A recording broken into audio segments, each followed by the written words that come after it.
Matthieu chapitre 4, verset 1er jusqu'à 10. Je lis la parole de Dieu et après nous allons faire le lien parce que nous avons 3 étapes, 3 images. 3 images. Donc on ira dans Genèse, Adam et Ève, on viendra sur les enfants d'Israël et on va finir par Jésus-Christ. C'est lui qui est venu pour montrer comment on devrait être devant une preuve. Et qu'est-ce qu'il fallait faire? J'ai lu la parole de Dieu. La parole nous dit, alors Jésus fut amené, c'est-à-dire après avoir été baptisé d'eau par Jean-Baptiste, et Jésus fut amené par l'Esprit dans le désert pour être tenté par le diable. Après avoir jeûné 40 jours et 40 nuits, il eut faim. Le tentateur s'étant approché de lui, lui dit, si tu es fils de Dieu, ordonne que ces pierres deviennent de pain. 4. Jésus répondit, il est écrit, l'homme ne vivra pas seulement du pain, l'homme ne vivra pas du pain seulement, mais de toute parole qui sort de la bouche de Dieu. Vous pouvez vous asseoir, je vais avancer doucement. Voilà, bien aimé, ici, nous commençons d'abord parce que Jésus vient d'être baptisé et il y a la puissance du Saint-Esprit qui entre en Christ. Et la parole nous dit que Jésus va partir, pas tout seul, mais par le biais de l'Esprit qui l'amène dans le désert pour être éprouvé, pour être tenté. Et 40 jours ou 40 nuits après, Jésus va avoir soif et faim. Et comme vous le savez, bien aimé, le diable vient quand tu as soif, quand tu as faim. Entre autres, c'est au moment où tu es dans le besoin, dans le moment où tu n'as rien, mais tu cherches.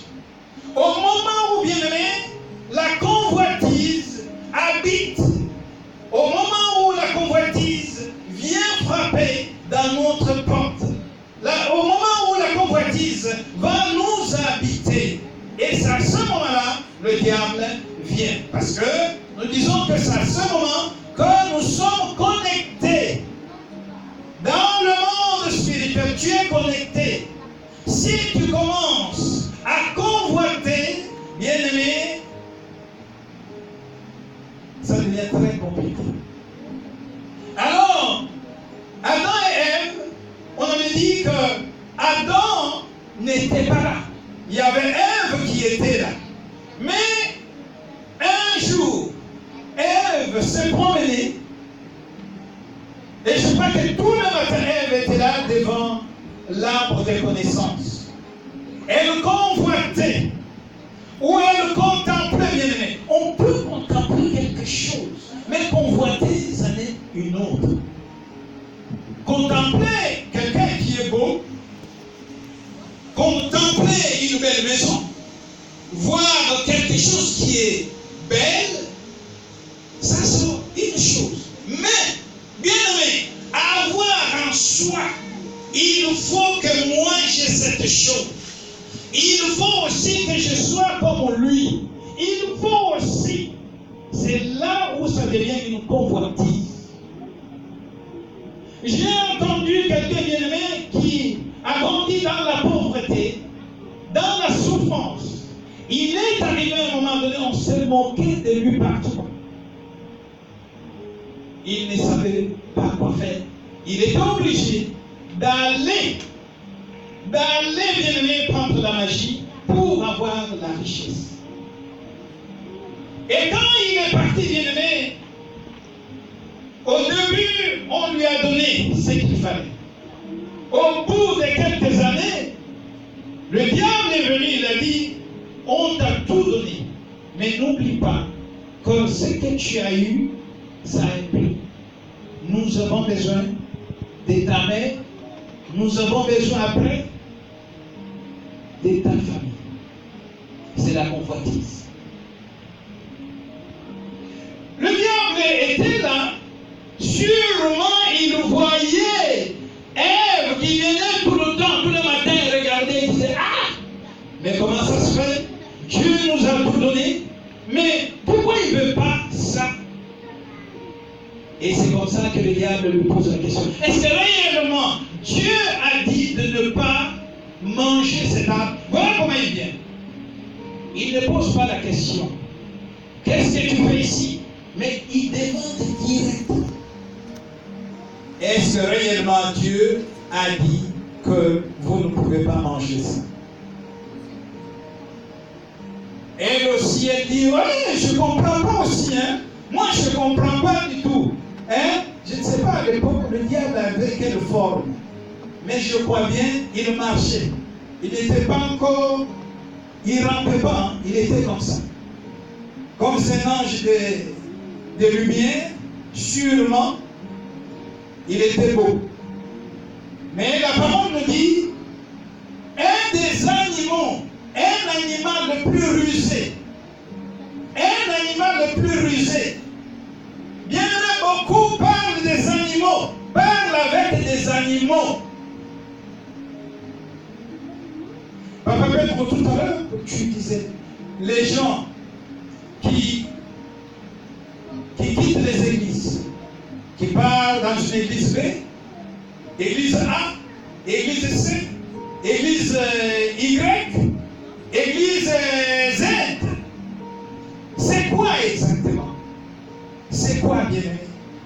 Parce que celui qui connaît Dieu, celui qui obéit à la parole de Dieu, celui qui est en communion avec Dieu, doit avoir le discernement.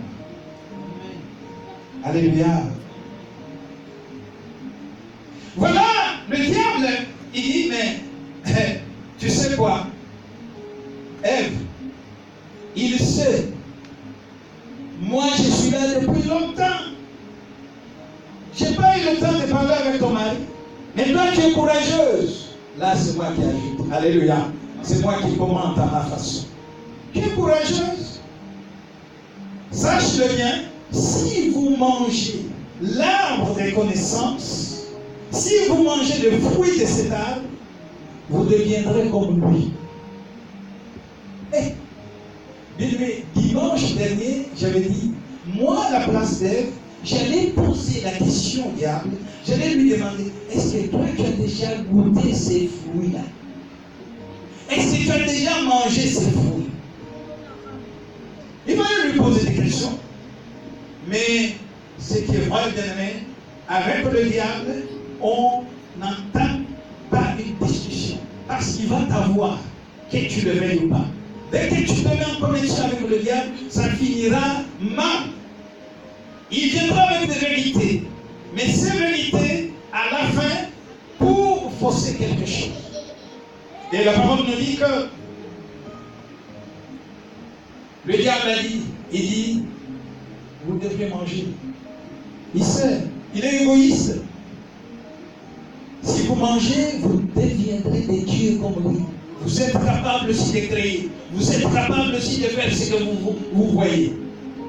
La dame dit, ah oui, je comprends. Et voilà comment notre mère Ève va manger le fruit. Et la parole nous dit, réellement, les yeux vont s'ouvrir. Et ils vont commencer à voir. Ils vont avoir la connaissance. Mais bien aimé, ça sert à quoi? Ça sert à quoi une connaissance? Tu reconnais maintenant que tu es nu. En faisant ça, bien aimé, Adam et Ève, bien aimé, ont obéi à la parole du diable. Et celui qui obéit à l'évangile du diable, à la parole du diable, c'est-à-dire que tu es en train de vénérer cet esprit, c'est-à-dire que tu es en train d'adorer le diable. Le diable n'avait rien du tout, bien. Le diable n'avait rien du tout. Et quand les deux vont accepter, c'est comme si ils prenaient le pouvoir, ils disent, bon, prends le pouvoir. Et le diable, jusqu'à aujourd'hui, bien aimé, revendique toujours. Il dit, il a le pouvoir et ce monde lui appartient. Qui lui a donné, si ce n'est que Adam et Ève? Là, nous entrons bien aimé dans l'idolâtrie. Du fait de faire ce que le diable voulait, c'est-à-dire, ils ont adoré le diable sans le vouloir. Nous quittons maintenant Adam et Ève, revenons maintenant aux enfants d'Israël. Nous avons dit que le peuple va traverser la mer et ça symbolise le baptême. Et ils vont se trouver de l'autre côté. Et de l'autre côté, bien aimé, Dieu dit, je ne veux pas amener le peuple par un raccourci, mais je veux les amener par le chemin du désert pour que je puisse voir s'ils sont capables. J'avais dit ceci, bien aimé, que quand le peuple était en Israël, comme les chrétiens d'aujourd'hui, il y en a qui disent sans effet. Alléluia. On dit amen, papa peut le dire. Il y a des chrétiens qui disent sans effet. Ils ne comprennent pas aussi. Sans effet, c'est quoi? Vous allez partout, je vois, à Kinshasa, même à Abidjan, vous allez voir, même comment ça s'appelle les transports qui s'arrêtent partout là. Hein? On ramasse les gens sur la route pour les transporter. C'est quoi le Baka? Baka. Chez nous, c'est le foula taxibus. Vous allez voir, bien aimé, là-dedans, vous allez voir des versets bibliques sans effet.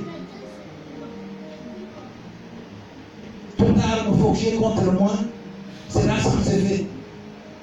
La personne ne comprend pas aussi que ces armes, pour que ces armes n'aient pas d'effet, il y a des principes qu'il faut respecter.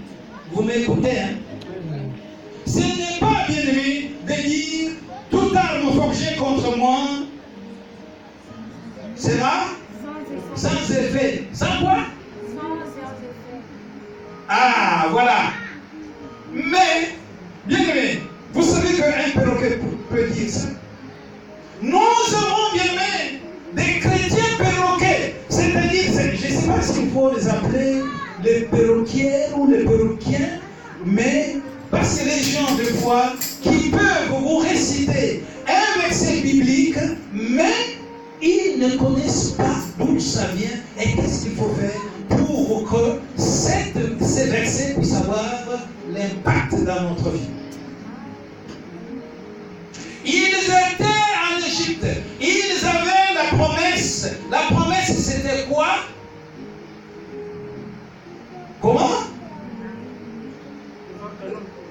La promesse était Canaan. Venez répondre, sinon vous allez somnoler. Quand je demande comme ça, je vois d'autres qui font des yeux comme ça. Alléluia. Alléluia. Oui, bien-aimé, ces chrétiens-là, comment ces juifs-là, bien-aimés, c'est des gens qui avaient des promesses, mais leur vie en Égypte, c'était des païens. C'était des païens, bien-aimés. Et Dieu regarde et dit, moi je ne peux pas amener des païens jusqu'à Canaan quand même. Il faut qu'il y ait une formation, il faut qu'il y ait baptême, il faut qu'il y ait quelque chose pour que ces gens comprennent. Bien sûr, du fait de souffrir, quand tu étais dans le monde, ça n'a rien à avec une preuve que Dieu donne pour que tu atteignes un niveau. Il y a des gens qui n'ont jamais été brisés dans leur vie. Partout ils passent, il y a des dégâts.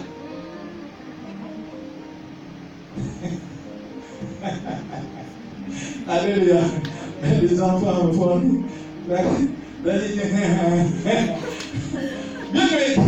il y a des gens, vous verrez, même ils ont des postes de haut niveau. Quelqu'un qui ne connaît pas le brisement, qui ne connaît pas la souffrance, qui n'a pas été brisé, qui n'a pas eu une formation, aura du mal, bien-aimé, pour vivre.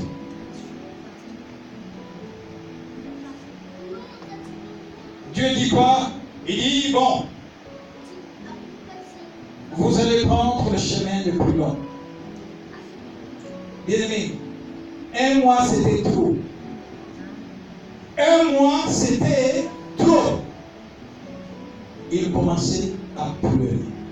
Il commençait à pleurer. Bien-aimé, vous savez pourquoi ce peuple n'est pas arrivé, bien-aimé? C'est malheureux et c'est l'image que nous avons aujourd'hui. Aujourd'hui, en tant que chrétien, c'est l'image que nous avons. J'ai donné l'exemple ici.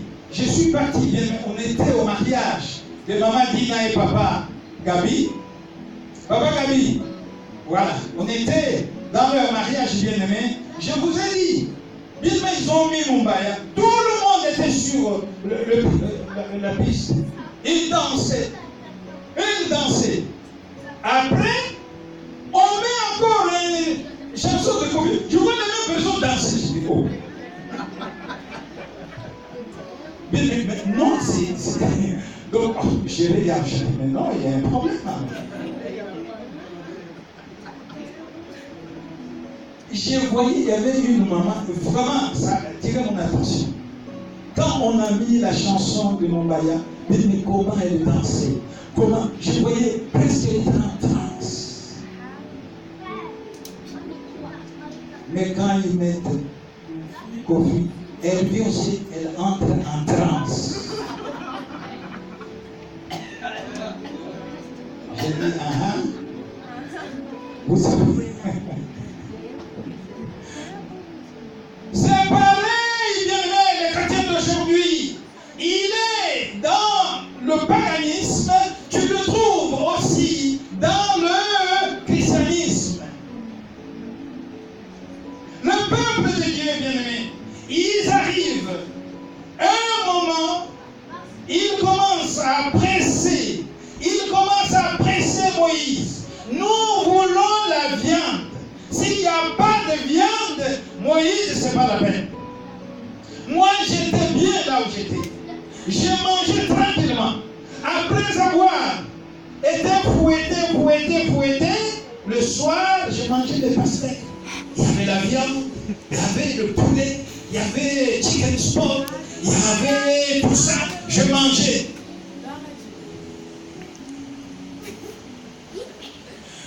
Alléluia. Amen. Quand ils disent gloire à Dieu, ils savent parce que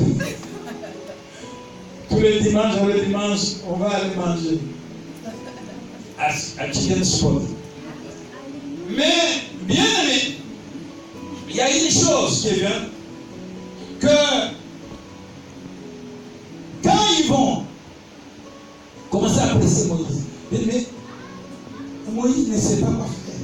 Il demande à Dieu. Dieu dit ceci. Il dit, je veux vous donner la manne. Non, pas encore la manne, non. La manne, c'est le peuple qui donne le nom de la manne. C'est pas Dieu qui dit que c'est la manne. Le pain sans le vin. C'est Dieu. Dieu dit, je veux vous donner à manger. Dit au peuple, il dit à Moïse de dire au peuple que je veux vous donner à manger. Et c'est comme ça que Dieu va descendre les cas. Il dit, vous allez manger la viande le soir, je crois, le soir, et il y a la manne que Merveille vient de dire, ce sera l'avant-midi ou le matin. Et la parole nous dit, bien aimé, que en mangeant, d'abord avant de manger, il regarde il commence à se poser des questions. Ça, c'est quoi? C'est quoi ça? C'est-à-dire, la manne, hein, ça vient de qu'est-ce que c'est. C'est pas Dieu qui donne le nom de la manne. C'est qu'est-ce que c'est. En hébreu, ça vient de la manne. La manne. C'est ça. Et bien aimé, il demande maintenant à Moïse de transformer la pierre en pain. Et quand on a partagé le jeudi, on a dit, bien aimé, des fois le diable, il vient, il voit le pain, il te dit, transforme le pain en pierre. C'est-à-dire qu'il te dit, transforme.